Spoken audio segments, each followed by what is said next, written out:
Bonjour à tous. Nous allons commencer une série d'enseignements intitulée Perdu mais retrouvé. Je vous assure que cette série sera une série dans laquelle le Seigneur va nous parler de bien des manières.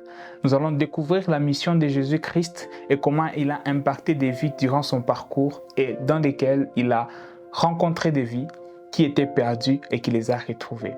Et aujourd'hui, nous allons débuter à partir de l'histoire bien connue d'une certaine femme. Une femme qu'on appelle la femme adultère. Sûrement, vous avez déjà entendu parler de son histoire. Cette femme avait été attrapée en flagrant délit d'adultère et elle a été apportée devant le Seigneur pour que le Seigneur puisse juger d'elle. Comme la plupart des gens pensent aussi que venir devant Dieu, on vient devant Dieu uniquement pour être jugé. Mais cette femme a découvert une autre facette de Jésus-Christ et que j'aimerais qu'on puisse découvrir ensemble à travers cet épisode. Nous allons lire la parole de Dieu dans le livre de Jean 8, chapitre 8, dans l'évangile de Jean chapitre 8, verset 3 jusqu'au verset 11, pour que vous puissiez avoir l'entièreté de l'histoire. La Bible nous dit: alors les scribes et les pharisiens amenèrent une femme surprise en adultère et la plaça au milieu du peuple. Ils dirent à Jésus: Maître, cette femme a été prise en flagrant délit d'adultère. Moïse, dans la loi, nous avait ordonné de lapider de telles femmes. Toi donc, que dis-tu? Ça, c'est la question qu'on lui a posée. Il disait cela pour l'éprouver, afin de pouvoir l'accuser.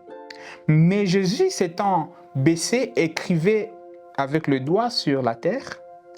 Comme il continuait à l'interroger, il s'éleva et il dit: que celui qui n'a jamais péché soit le premier à lui jeter la première pierre. Et s'étant de nouveau baissé, il écrivait sur la terre. Quand ils entendirent cela, accusés par leur propre conscience, ils se retirèrent un à un, depuis le plus âgé jusqu'au dernier. Et Jésus resta seul avec la femme qui était là au milieu. Alors, s'étant relevé et ne voyant plus que la femme, Jésus lui dit: Femme, où sont tous ceux qui t'accusaient? Personne ne t'a-t-il condamné?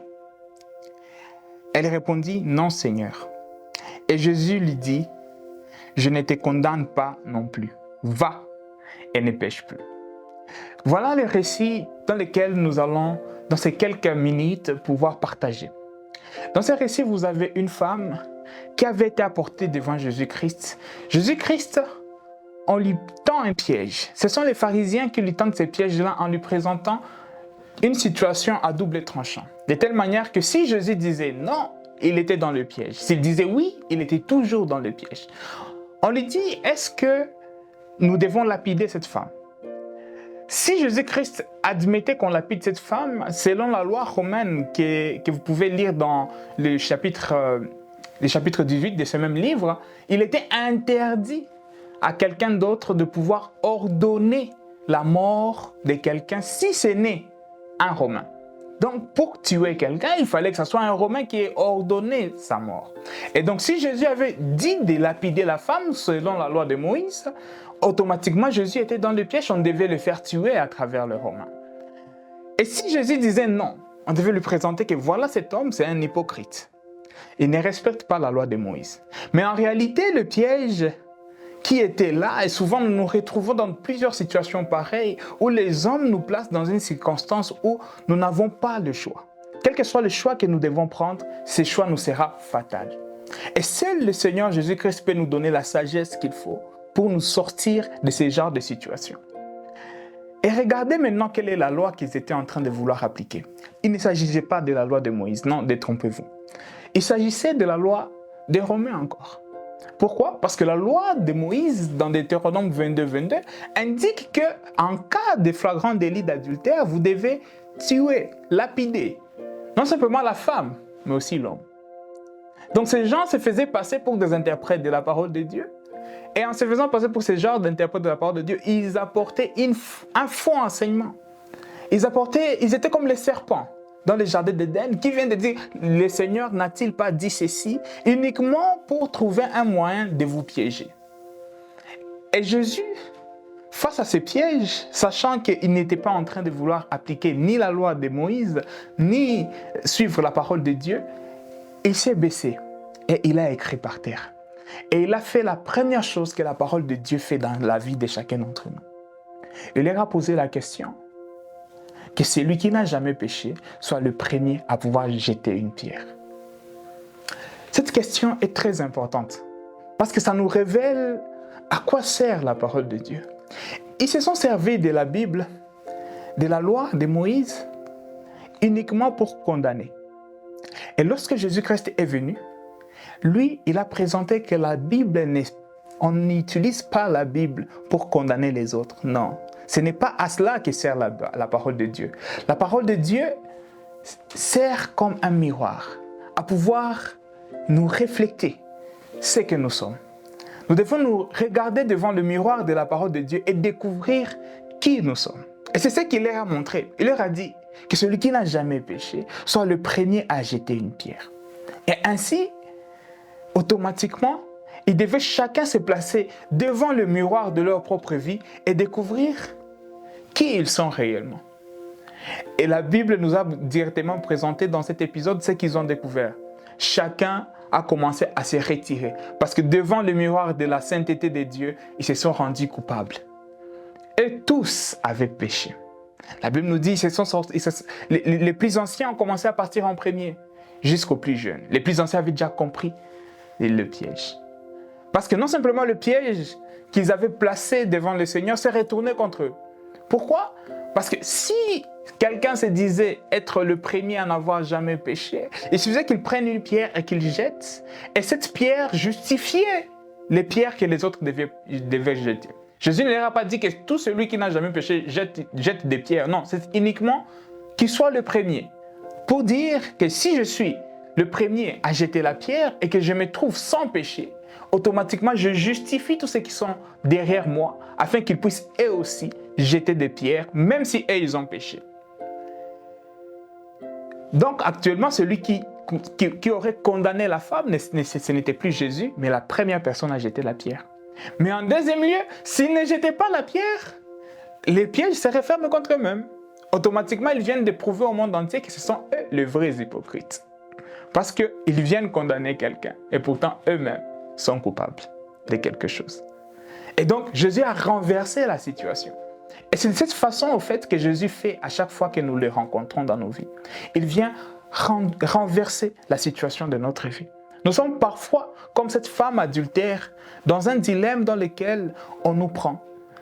On ne nous pose pas la question. La femme adultère, elle avait été malmenée. Personne ne voulait savoir qui était, qu'est-ce qu'elle avait fait, quelle était son histoire, qu'est-ce qui s'est passé. On l'avait juste à récupérer. Vous imaginez ce qui s'était déroulé dans sa vie. Quel bouleversement Jésus-Christ est venu faire. Elle a été attirée par les gens, tiraillée de tous les côtés. Sûrement pour prouver qu'elle avait été prise en flagrant délit d'adultère, elle devait être apportée devant le Seigneur sans habit. Et ainsi, chacun devait cracher sur elle, en train de la maudire, en train de la jeter n'importe quoi sur elle, des légumes, je ne sais quoi. Elle était à 2 doigts de mourir. Elle savait qu'elle allait mourir ce jour-là. Parce qu'on venait de la mener uniquement face à un nouveau maître religieux. Elle n'avait jamais rencontré Jésus. Mais en l'amenant vers Jésus, ceux qui l'ont amené, les pharisiens et les sadducéens, c'était des maîtres religieux. Et donc, elle s'attendait à ce qu'elle soit devant le plus grand maître religieux qui devait la condamner automatiquement. Mais regardez ce que Jésus-Christ a fait dans sa vie. Au quartier, sûrement là où elle était, tout le monde savait qu'elle était perdue. Tout le monde savait qu'elle était morte. Mais quand elle va rentrer, elle va dire quelque chose de nouveau. Elle va rentrer, tout le monde va la poser la question, comment tu es encore vivante? La réponse, elle est simple. J'ai rencontré Jésus. Et c'est ça ce que Jésus-Christ vient faire dans la vie de chacun. Il vient renverser la situation de nos vies. Il vient nous arracher des ténèbres vers la lumière. Le péché avait détruit cette femme, l'avait amenée jusqu'à la porte de la mort. Et Jésus-Christ est venu l'a retiré de cette porte. Et regardez encore qu'est-ce que Jésus-Christ a fait. Parce qu'il faut comprendre la mission que Jésus-Christ est venu faire sur cette terre. Il n'est pas venu tuer. Il n'est pas venu détruire, condamner tous ceux qui ont péché. Non. Il avait le droit de prendre la première pierre et de jeter cette pierre, car Jésus, lui, n'avait jamais péché. Mais il n'a pas utilisé de son droit pour détruire. Il a utilisé son droit uniquement pour sauver. Jésus-Christ est venu sauver chacun d'entre nous. C'est ce qu'il a fait dans l'histoire de cette femme. Elle était condamnée par tous les hommes. Elle était perdue. Et Jésus-Christ l'a arrachée de la mort. Elle l'a amenée. Elle a donné une phrase. Et que cette phrase soit la phrase qu'il accorde à chacun d'entre nous. Va et ne pêche plus. Waouh! Quelle parole! Va et ne pêche plus, car je ne te condamne pas non plus. La meilleure chose qui puisse arriver dans la vie de quelqu'un, c'est de rencontrer cette personne. C'est d'être retrouvé par Jésus-Christ. De ne pas uniquement être condamné par les hommes, non, non. De trouver cet homme qui amène la parole de Dieu, non pas pour nous condamner, mais pour nous justifier. Celui qui amène cette parole pour nous donner la vie. Et j'aimerais vous poser une question que je me pose aussi. Et cette question, c'est celle de savoir qui est cette femme adultère. Qui est cette femme adultère? Tout d'abord, cette femme adultère, elle est trois types de personnes dans lesquelles moi-même je me retrouve. Premièrement, ce sont ces genres de personnes qui ont été exposées à une mauvaise interprétation de la Bible. Il y a des gens qui utilisent la Bible pour condamner. Il y a des gens qui utilisent la Bible pour détruire. Et plusieurs sont ces genres de personnes. Il y a beaucoup de pasteurs qui vont prendre la Bible uniquement pour vous montrer quel est le mal qui habite en vous. Et cette femme, c'est ce qu'elle avait vécu. Des gens qui devaient uniquement utiliser la parole pour la détruire. Et j'ai vécu aussi ça dans ma vie, je ne sais pas pour toi. Deuxièmement, qui est cette femme adultère? Ce sont ces gens qui ont vécu des temps d'infidélité envers le Seigneur. Et il nous arrive à chacun d'entre nous de vivre une période où nous n'arrivons pas à être aussi fidèles qu'on le voudrait devant le Seigneur. À chaque péché, cela est une forme d'adultère, car nous sommes mariés à Jésus. À chaque mensonge que nous faisons, à chaque vol, à chaque corruption, à chaque médisance, à chaque haine que nous entretenons, nous sommes comme cette femme adultère. Et la troisième catégorie des gens, et c'est la catégorie la plus heureuse, et j'espère qu'aujourd'hui, tu seras aussi dans cette catégorie. C'est la catégorie des personnes qui ont été retrouvées par Jésus-Christ. Des personnes qui ont été pardonnées et qui ont reçu un nouveau départ par la parole de Jésus-Christ. C'est ça la femme adultère. Et je suis cette femme adultère car lorsque j'ai rencontré le Seigneur, il m'a donné un nouveau départ. Comme il a donné un nouveau départ à cette femme en la disant « Va et ne pêche plus », il me l'a aussi fait. Mais ce n'est pas tout. Ça ne s'arrête pas par là. Ce n'est pas juste uniquement le jour où j'ai rencontré le Seigneur que le Seigneur m'a retrouvé. Non, il m'a retrouvé. Il me retrouve chaque matin. Chaque matin où je me lève et que je regarde le péché d'hier, et que je regarde le péché d'avant-hier, et que je regarde le comportement que j'ai eu, il me dit encore une fois de plus, va et ne pêche plus. Il m'accorde son pardon inconditionnel. Ce pardon-là qu'il t'accorde aussi encore aujourd'hui. Car il t'accueille, il ne te rejette pas. Tu vas te dire, quel que soit le péché que tu as commis, j'aimerais t'annoncer une chose. Partout où tu es, sache que le Seigneur te pardonne. Sache que le Seigneur ne te rejette pas.